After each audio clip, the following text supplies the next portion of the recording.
Стига бе, човек, буквално ма нямаше 2 дена и отново всичко е с главата надолу. Този път какво се обърка? Какво направихте пак? Ай, кажете ми, моля.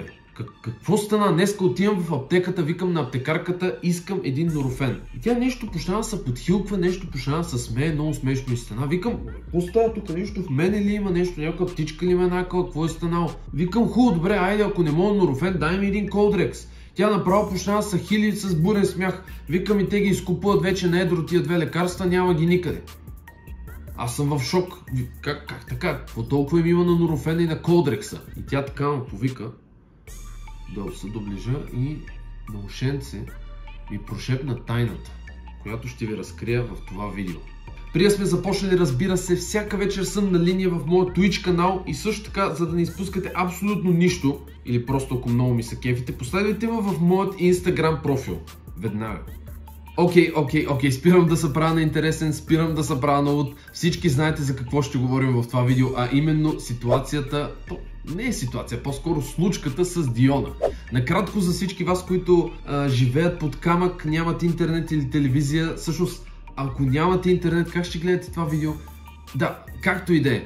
Диона си е карала колата съвсем спокойно и решават полицаите да я спрат на рутинна проверка. В последствие решават да й направят наркотест, който излиза положителен. Това е на пръв поглед абсолютно нищо особено. Това нещо щеше да отшуми за 1-2 дена. В смисъл, да, наистина е нелепа ситуация, но е нещо, което супер често се среща в шоу бизнеса и мисля, че не е тайна за абсолютно нито един от нас. Но както казах, обаче, Диона реши да се оправдава и обяснява в социалните мрежи как била невинна като момина сълза, как никога при живота си не била приемала такива работи. И готови ли сте? Това беше нещо, което превърна тази нелепа ситуация в един от най-големите мимове за 2024 година. Представиш ли си? Тя била приемала само нурофен и колдрекс. Маля, аз ако знаех, че смесвайки нурофен и колдрекс има такива ефекти, често да ви кажа, мисля, че и Уолтер Уайт не би се досетил за тази идея. Дори ви я давам на някой от вас, защото мисля, че е много добра бизнес възможност. В момента буквално не мога да си отворя Фейсбука, Инстаграма или дори някои други социални мрежи като Twitter или Threads, без да бъда бомбардиран от всички тези мимове, където Диона е фотошопната като Scarface. В смисъл, наистина, гайс, спрете се! Отварям някой новинарски сайт, гледам Диона.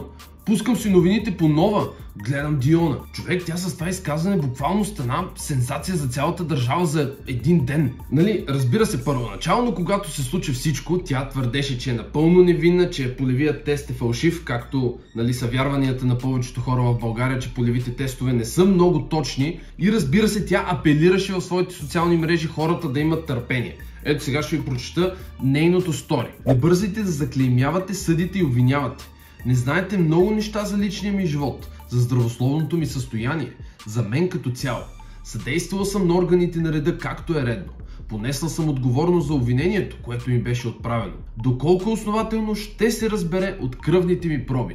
4 часа по-късно след качването на това стори излизат нейните кръвни проби и о боже, кой би предполагал? Резултатите бяха не само същите, а дори излезаха и още наркотици в кръвните й проби. Наистина, кой би предполагал? Направо всички се умълчаха, толкова са шокирани. Но разбира се, както много хора казват, лоша реклама няма. След като излезаха кръвните проби, така доста дълго спазваше тишина в социалните мрежи, не говореше абсолютно нищо, не се появяваше, не правеше никакви постове, сторита, но най-накрая тази тишина беше счупена с нейният последен пост в Threads, където пита хората как да се казва нейната следваща песен, която между другото ще е рап песен. Защото представяш ли си, много хора искали от нея да направи рап песен. Аз честно ви кажа, не се сещам и за един човек, който ще отиде да я моли да направи рап песен, но както и да е, нека да игнорираме този факт, той в момента не е нужен. Познайте коментарите по този тред какви са.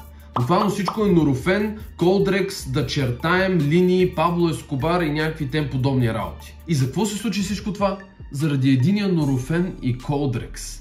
Буквално, кой би предполагал, че нещо такова ще избухне по този начин и всички ще говорят за него? Честно ви кажа, ако не беше всичко това с Колдрекса и Нурофена, днеска е неделя, буквално всеки ще е спрял да коментира тази тема и щеше да се остане като просто една неловка ситуация. Но нека не забравяме, че се занимаваме с някой в шоу бизнеса и нищо чудно всичко това Диона да го е целяла, за да стане отново тренди, отново всички хора да говорят с нея, защото последно това, когато се случи, тя напусна Alpha Music или дори беше още преди това, когато от рапърка след Big Brother реши да става поп-фолк звезда. Мисля, че това беше един от последните случаи, в които тя беше тренди и хората масово говориха за нея. Но ето, че тя отново е под светлината на прожекторите и често да ви кажа, мисля си, че тя ще се възползва максимално от създалата си ситуация. Наистина ще ми е много интересно вашето мнение по въпроса.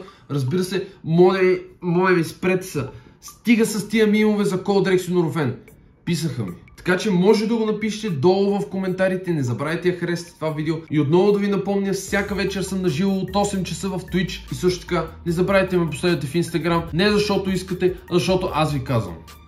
Всъщност може и да искате, не знам.